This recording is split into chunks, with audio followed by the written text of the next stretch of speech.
Bonjour à tous, aujourd'hui nous allons parler de matériel photographique et plus précisément de la composition et du fonctionnement d'un appareil photo réflexe.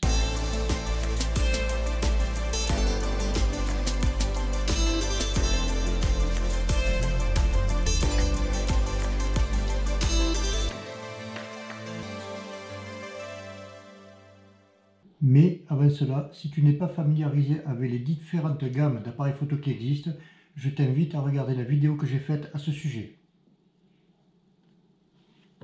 Je vais donc évoquer les points suivants. La composition et le contenu d'un matériel photographique réflexe contemporain, quelles sont les pièces qui le composent, de quoi il est fait. En second lieu, nous allons voir les différences avec un appareil photo hybride. Et pour terminer, nous verrons comment fonctionne le mécanisme d'obturateur, autrement dit le mécanisme qui permet de prendre la photo. Mais avant cela, nous allons évoquer quelques dates dans l'histoire qui font que l'appareil photo réflexe est ce qu'il est aujourd'hui. Si tu souhaites passer au chapitre suivant, sache que les chapitres sont répertoriés dans la barre de navigation et tu peux y accéder directement.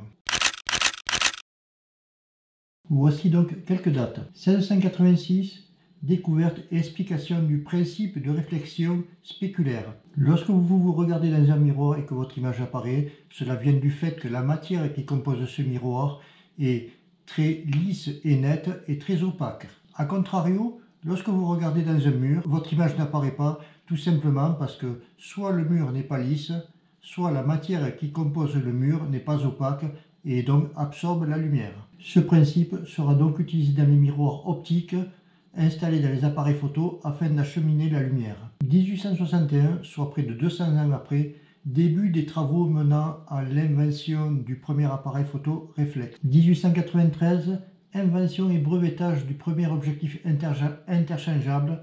Et peu de temps après, l'appareil photo Zeiss a vu le jour. 1910, invention du premier appareil photo réflexe avec principe de miroir pliable. 1931, invention du prisme. Cela a permis de changer le sens de réflexion de l'image de façon à avoir des images droites. 1943, invention du premier appareil ayant une visée oculaire. Il s'agira alors du premier appareil à utiliser des pellicules de 35 mm dans le cas de la photographie. 1950, le SRL s'impose, c'est l'avènement donc de l'appareil photo réflexe contemporain.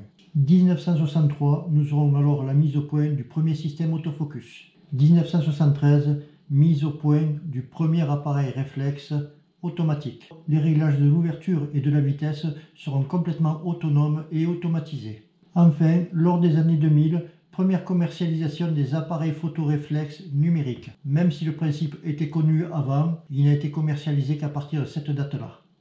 Au final, 300 ans auront été nécessaires pour concevoir l'appareil photo réflexe contemporain en partant de la découverte de la réflexion spéculaire. Ce matériel se décompose donc en deux parties. Nous avons d'abord un objectif qui lui est chargé d'acheminer la lumière et un boîtier qui lui reçoit la lumière soit pour la rediriger vers le viseur oculaire, soit pour la rediriger vers le capteur qui sera en charge de la composition de l'image.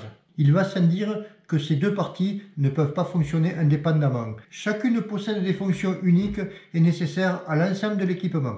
Si on énumère donc les différents composants que l'on a sur un boîtier réflexe, on constatera donc un viseur qui permet de recevoir la lumière qui passera au travers de cet objectif, qui sera réfléchi par le miroir que je vais essayer de vous montrer,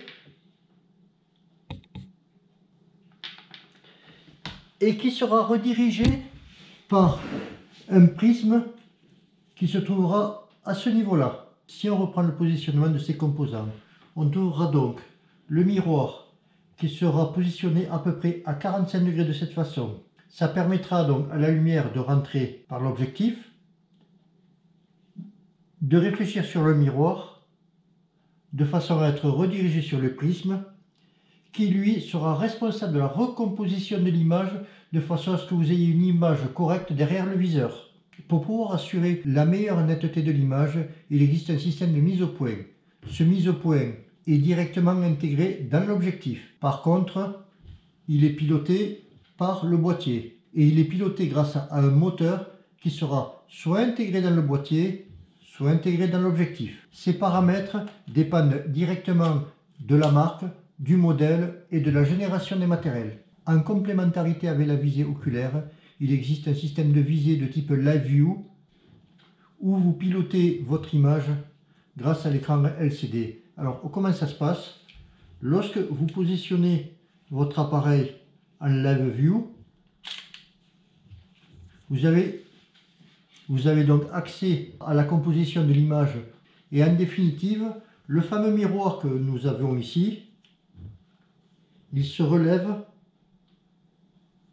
de façon à laisser passer la lumière directement sur la plaque électronique qui se trouve derrière le miroir. Et cette image sera retranscrite sur l'écran LCD. Je continuerai donc ce tour d'horizon concernant le boîtier par le capteur. Concernant le monde du réflexe, il y a principalement 3 capteurs. Vous avez le capteur plein format qui est issu directement des dimensions de la pellicule argentique. Vous avez le capteur APS-C qui est 1,5 fois plus petit que le capteur plein format. Et vous avez le capteur de type 4/3 qui est 2 fois plus petit que le plein format. Le capteur sera responsable directement de la qualité technique de vos photos. Enfin, que ce soit sur les matériels bridge ou réflexe, vous retrouverez les molettes de contrôle de l'exposition de votre photo. Je vous ai indiqué tout à l'heure que l'objectif était responsable de l'acheminement de la lumière vers le capteur. Maintenant, comment est-ce que la lumière est acheminée, comment elle est traitée et comment cela se passe-t-il? Un objectif est donc composé de lamelles de verre séparées en 2 groupes. Ces lamelles de verre seront de forme concave ou convexe. Cela permettra de gérer la partie zooming ou dézooming. Ces lamelles de verre auront également la responsabilité de la gestion de la mise au point. Je rappelle que cette mise au point est pilotée par le boîtier en utilisant soit le moteur de l'objectif, soit le moteur du boîtier en fonction des marques, en fonction des modèles. Cela peut différer. L'objectif héberge également le mécanisme de réglage de l'ouverture par le biais du diaphragme. Ce diaphragme étant piloté comme le système de mise au point par le boîtier. L'objectif se fixe sur l'appareil photo par un système de baïonnettes. Il suffira alors de mettre ces baïonnettes en concordance avec l'appareil photo et de verrouiller. Il existe 2 familles d'objectifs, des objectifs à focale fixe ou des objectifs à focale variable. Autrement dit, il existe des objectifs avec lesquels on peut zoomer et des objectifs avec lesquels on ne peut pas zoomer. Ces focales sont répertoriées en 5 catégories. En dessous de 14 mm du très grand angle, du 14 au 35 mm du grand angle, du 35 au 75 mm de la focale standard, du 85 au 135 de la focale portrait, du 135 et au-dessus, ce sera du téléobjectif. Je viens donc de te présenter un cours descriptif de la composition d'un appareil photo réflexe. J'aurais pu être beaucoup plus précis que ça, mais j'ai souhaité rester le plus généraliste possible, de façon à ne pas avoir une vidéo qui dure trop longtemps. Dans le prochain chapitre, nous allons voir maintenant ce qui se passe à partir du moment où tu as appuyé sur le déclencheur de ton appareil photo. Tu es fin prêt à prendre ta photo. Tu as défini ton cadrage, tu as calculé tes paramètres d'exposition et tu es prêt à appuyer sur le déclencheur. Voici donc les 5 étapes qui vont se dérouler à partir de maintenant. En premier lieu, tu vas avoir la levée du rideau. À partir de ce moment-là, la visée optique ne sera plus disponible. En second temps, tu vas avoir le diaphragme qui va se paramétrer en fonction de ce que tu as défini dans tes paramètres d'exposition. En troisième temps, tu vas avoir l'ouverture de ton obturateur. Cet obturateur va agir tel un rideau qui va s'ouvrir pour laisser passer la lumière vers le capteur. Ainsi, ce capteur se trouvera illuminé et ton image sera composée. Le temps d'ouverture de ce rideau est fonction de ce que tu as défini dans tes paramètres d'exposition. En quatrième temps, tu vas avoir la fermeture de ton obturateur. Ainsi, le capteur va se retrouver isolé dans sa chambre noire. Enfin, tu vas avoir la baisse de ton miroir et la visée sera à nouveau disponible. Je vais vous présenter maintenant les différences fondamentales entre les appareils photo réflexes et les appareils photo hybrides. Si on suit le cheminement de la lumière, dans le cas d'un appareil photo réflexe, elle rentre par l'objectif pour rebondir sur un miroir, être revéhiculée à l'intérieur d'un prisme pour être présentée sur le viseur. Dans le cadre d'un appareil photo hybride, la lumière rentre par le même objectif, arrive directement sur le capteur et une version numérique est présentée au viseur. Concernant donc ce même viseur, dans le cadre d'un appareil photo réflexe, le viseur est souvent plus grand, plus net et représente la réalité de la scène que vous avez devant vous. Dans le cadre d'un appareil photo hybride, ce viseur représente donc une image numérique et cette image est transformée en fonction des paramètres d'exposition que vous avez renseignés sur l'appareil photo. Le système de mise au point est complètement différent entre ces deux technologies. Le réflexe utilisera un système de détection par phase, alors que hybride utilisera un système de mesure des contrastes. Au final, le réflexe sera plus rapide et l'hybride sera plus précis. Concernant les objectifs, il existe un choix plus étendu dans le cadre des appareils réflexes. Toutefois, chaque marque a développé une bague d'adaptation afin de pouvoir monter des objectifs réflexes sur des boîtiers hybrides. Sur un hybride, le miroir et le prisme ont donc été enlevés, ce qui lui confère un très net avantage quant au poids et quant à la praticité de transport du matériel. Certains modèles possèdent des obturateurs électroniques, ce qui en fait des appareils très silencieux et très discrets. Il existe toutefois un gros désavantage d'un hybride par rapport à un réflexe quant à l'utilisation des batteries.